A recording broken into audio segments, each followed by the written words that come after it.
tuve que haber formado parte de un vodevil. Sí. Porque al final todo lo que yo hago, yo tengo un teatro en Bogotá donde trabajo cosas con actores y al final yo digo, yo seré que estoy haciendo ¿qué? Teatro pobre, estoy haciendo... eso es lo más parecido a un vodevil. Sí. Y entonces siempre el vodevil para mí se volvió algo... A mí se me hace fascinante ese estilo de vida. Solamente realmente lo conozco por películas o por canciones. Pero en general tipo de vida, ese ¿no? estilo de vida de ir de ciudad en ciudad con tu propio escenario a montar un... Sí, hay algo de vodevil definitivamente. Además porque cada vez uno descubre que son mundos que están muy conectados, ¿no? Claro. Como que siempre te preguntaban, Carlos, ¿qué vas a hacer? ¿Vas a ser actor o vas a ser cantante? Y no sé, para mí como que todo es lo mismo, sí. ¿sabes? Como que todo forma parte de este vodevil. Claro. Y en los mismos shows todos los días estamos ya viendo la necesidad del momento, ¿sabes? De aplicar la creatividad como debe ser cuando se tiene tantas herramientas ahí, ¿no? Y es lo que lo mantiene interesante, ¿no? O sea, el tener... Sorprender siempre. Seguir teniendo esa... Sí, hay que sorprender. Y sentarnos en nuestro trabajo. Lo más fascinante de este trabajo que tú haces, del trabajo que hacemos, es sentarnos a planear cómo vamos a sorprender a la gente. Sentarnos a planear cómo vamos a hacerlos reír. Sentarnos a planear cómo los vamos a hacer llorar. ¿Sí? Esa vaina de sentarse a planear esa vaina para mí es lo más divino que tiene este trabajo. ¿Cómo nace una idea para ti? ¿Cómo la encapsulas? ¿Cómo la guardas? ¿Cómo es ese proceso? Tanto de una canción o de algo que se te ocurra. ¿Qué es lo cuál es el proceso? Sí. No, hay muchas formas que uno llega a una idea allí, ¿no? Es decir, incluso cuando uno sale a correr. Sí. Yo digo, no voy a correr con teléfono. Pero a veces voy corriendo y cuando uno va a correr, que tienes una hora y a veces más, ¿sabes? Como un momento que es como una oficina tuya sola. Sí. ¿Sí? Es un momento tuyo solo. Y ahí es imposible no concentrarte en lo que estás haciendo musicalmente o trabajando algo y sale una cosa y sale algo. Tú dices, marica, ¿dónde grabo? Sí.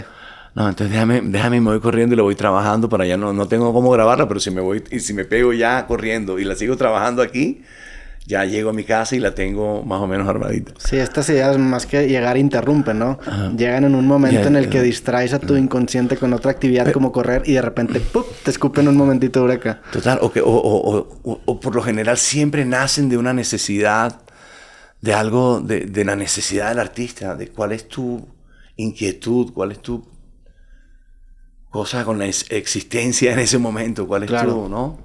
Y ahí te van a dar ideas, ¿me entiendes? Sí. Se te arma como un brief. Sí. ¿Me entiendes? Te llenas de información y de necesidades, ¿no? Es decir, descubrir, por ejemplo, que la cumbia tenía un origen anfibio. Sí. ¿Sí?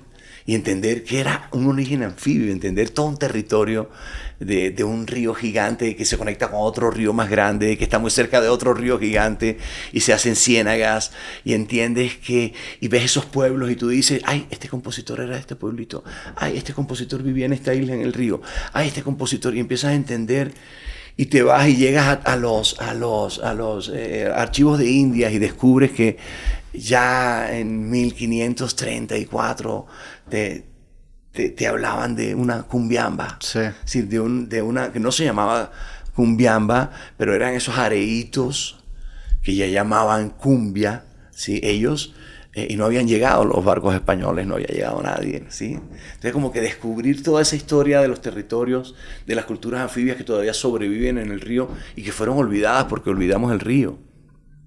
Olvidamos el río. Entonces, las ciudades que fueron importantes en la época que el río era importante, se quedaron en el olvido. Son esos 100 años de soledad que habla García Márquez. Son ese mismo territorio que yo llamo cumbiana. Estamos hablando de lo mismo. Entonces, es decir, yo escogí hacer la música sin saber exactamente la profundidad de lo que me podía enseñar ella.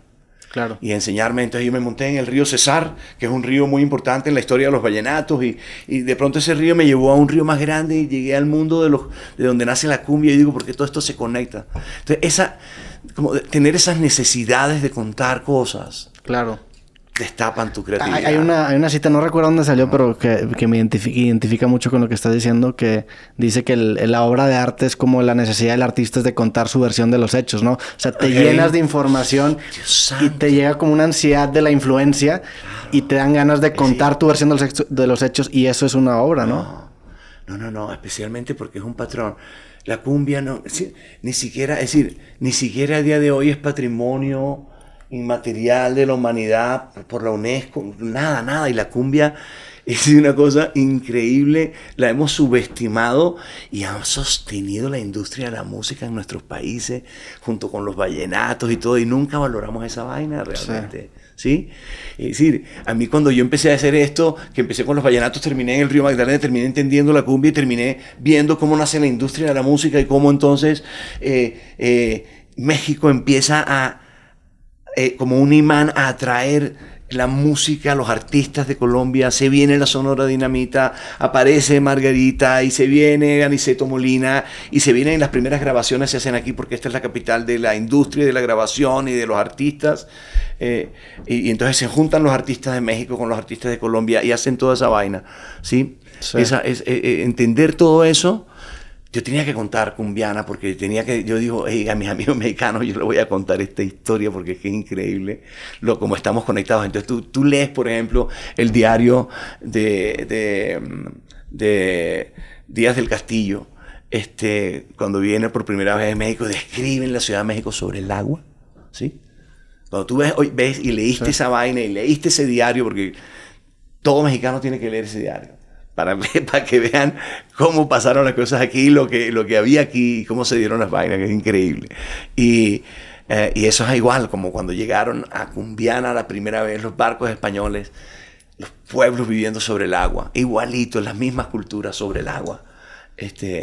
Y entender que el origen de nuestra música hay que empezar a contarla desde ahí, ¿no? Entonces eso nos ha despertado creatividad para llevar este sentimiento de muchas maneras, conectándonos con el reggae argentino, conectándonos con el rock argentino, conectándonos porque vienen más capítulos de todo esto con México, conectándonos con Puerto Rico, ahora con Cuba. Sí, entonces es como...